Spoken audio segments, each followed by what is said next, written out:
Welcome everybody to Maelstrom Radio. My name is Peter. Today I'm going to be taking a look at Mr. Happy's Dark Knight Changes video from the Endwalker Media Tour. I'm a Dark Knight main, so I'm going to take a look at what he's talking about, kind of interject some of my thoughts as well with the class changes, and see what we see and hope for the best if you're a Dark Knight. So let's get into it.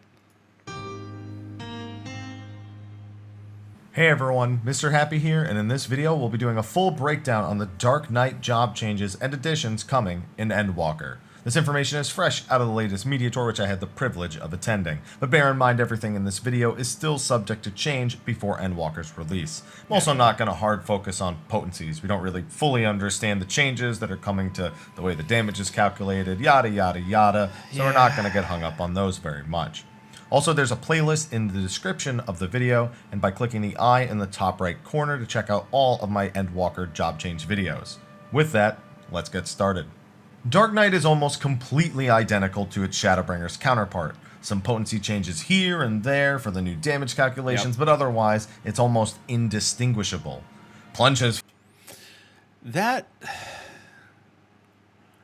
might not be the worst thing, honestly. Dark Knight, I'm not saying it's great, I'm just saying it's not the worst. Like, it could have gone south. And I know that a lot of the other jobs are very flashy, but Dark Knight's pretty flashy already. I just want the class to feel good. So let's continue on. 5 yalms more range alongside Unmend, just to give them a bit more of an engage range, on top of just being better in the middle of combat. It's perfect for plunge pulling from further away, right, Zeno? Salted Earth can also only be placed at the Dark Knight's location now directly under their feet, which actually makes some fight optimizations a little bit weirder. I've seen Dark Knights try to put it between multiple enemies, and now if they want to do that, they're going to have to run over and stand there to do it properly. It does at least mean no macros or awkward placements, but with the updates to placement skills, I don't think this would have been bad to leave the same. The most notable... I kind of agree. The no macro thing's nice. The ability to place it where you want it as a tank is even better. I'm torn. Like, I feel like sometimes the macro doesn't always go off because of a server tick. So I understand the reason for it. It's kind of a change. I hope that it plays out well. Like, I really hope that again, this is all gonna be based on like what we experience in Endwalker in the fights. I'm hoping that it's good. I hope it's a good change overall. So we'll see how it goes. Notable change is to Delirium, which now grants you 3 free Blood Spillers or Quietus instead of lasting 10 seconds. It does still give bonus MP back for these 3 weapon skills as well. This is in line with the Warrior change to Inner Release, which also has 3 stacks now. As for after level 80, Dark Knight just gets a few more basic tools. Oblation is a 10% damage reduction you can place on yourself or allies for 10 seconds, and it holds up to 2 charges. It is a long 60-second charge time though, so definitely think about when you'll need to use this. Here's the thing with Oblation. I know a lot of people are like, Dark Knight didn't really get that much. Oblation to me is the kind of kit a Dark Knight has, because we have the Blackest Night, and all their tanks kind of got the Blackest Night. So Oblation to me is the ability to use this skill on saving party members, right?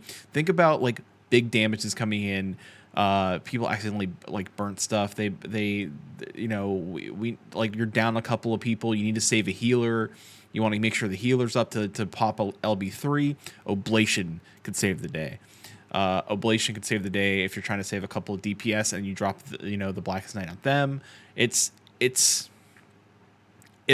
gonna have some good uses, and the skill ceiling for Dark Knight, for a top tier Dark Knight player, is really gonna shine, and how they use that kit, how they use Oblation in the raid series.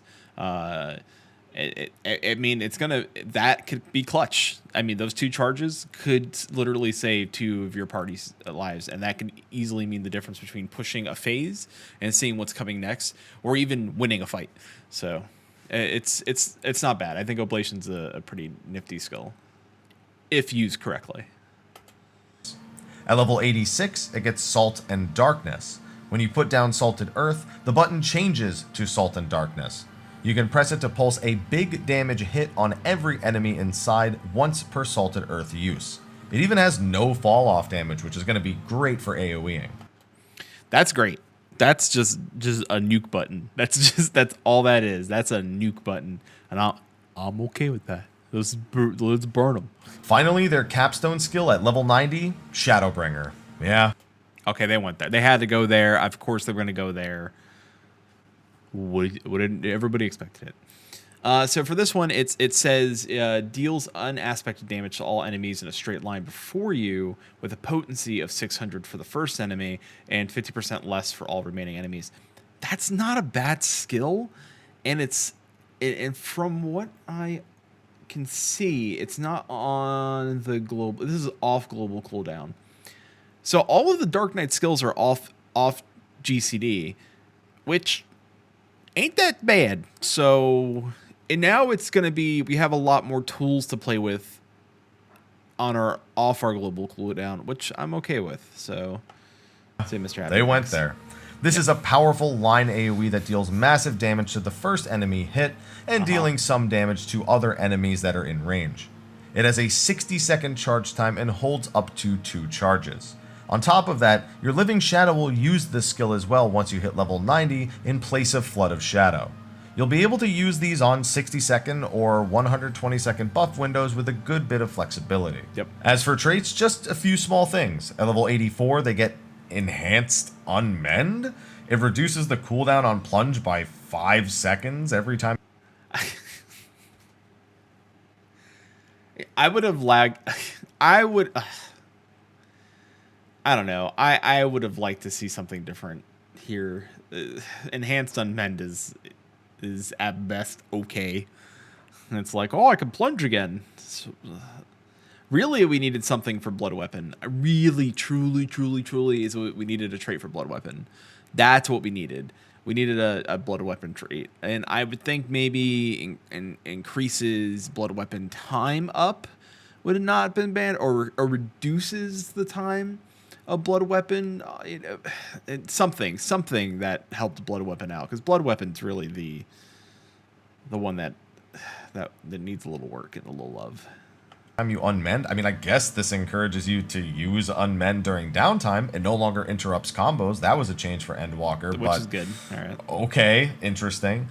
Melee Mastery at level 84 increases their base combo's potency, something you'll see plenty across Endwalker. I'm also okay with that, honestly. Dark Knight needed a little sprinkle of love there. At level 88, their Living Shadow's attack potency is increased, and at level 90 is the trait that gives your shadow Shadowbringer to replace Flood of Shadow. Can we go back just a little bit? Just a little. So for the Living Shadow version of it is a potency of 450 and then 25% less for all remaining enemies. All right. Not bad. It's okay. Bringer to replace Flood of Shadow. Overall, there isn't too much to say about Dark Knight. If you liked it before, you'll likely still enjoy it. It and Warrior still kind of fight too much for a similar identity, I feel, and I'm not sure if Dark Knight or Warrior deserves an identity adjustment. It's Dark Knight. Dark Knight. It's Dark Knight. Dark Knight deserves the identity adjustment. I've been playing Dark Knight since Heavensward, and Dark Knight had its identity in Heavensward, and it evolved to be just similar to Warrior.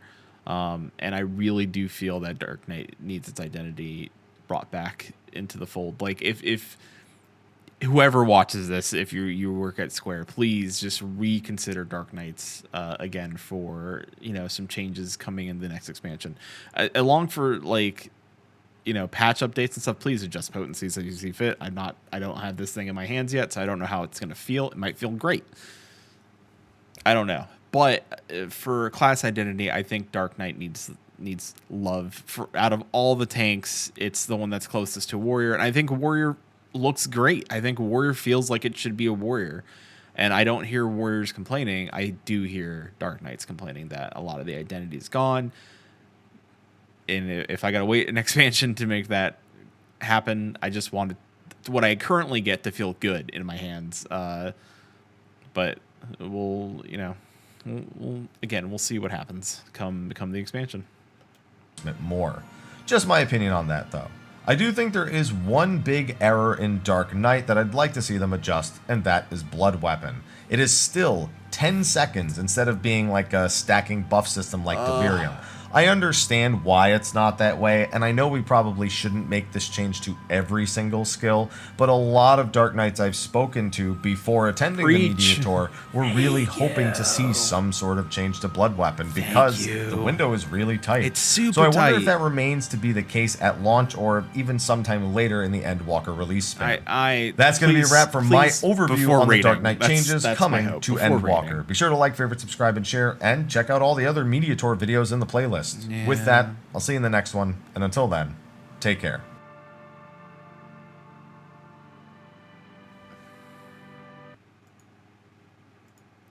So, again, Dark Knight looks like it's not going to get much change, but I am hopeful for how it feels when I play it. I hope it feels good. I hope it feels utilities and traits wise. I hope that it feels like it's keeping up with the other tanks.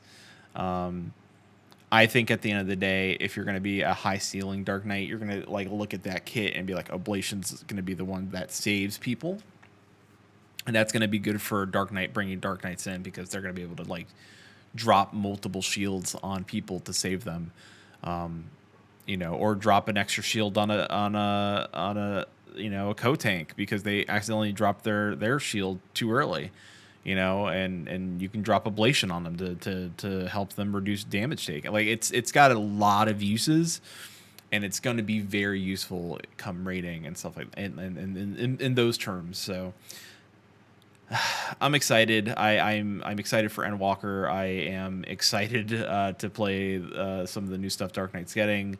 I still feel Dark Knight is lost a little bit of its identity from Heaven's Ward going into the next few expansions. I hope going into the following expansion that Dark Knight gets some love.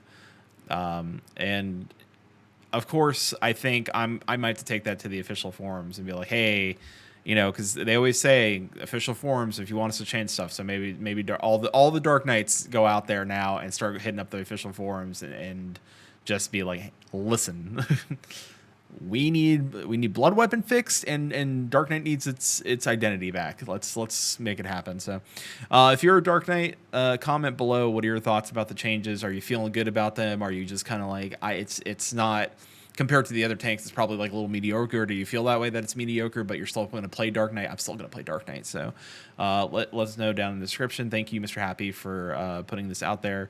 And I'll link down to Mr. Happy stuff in the description below. Thank you, everybody, and have a good one.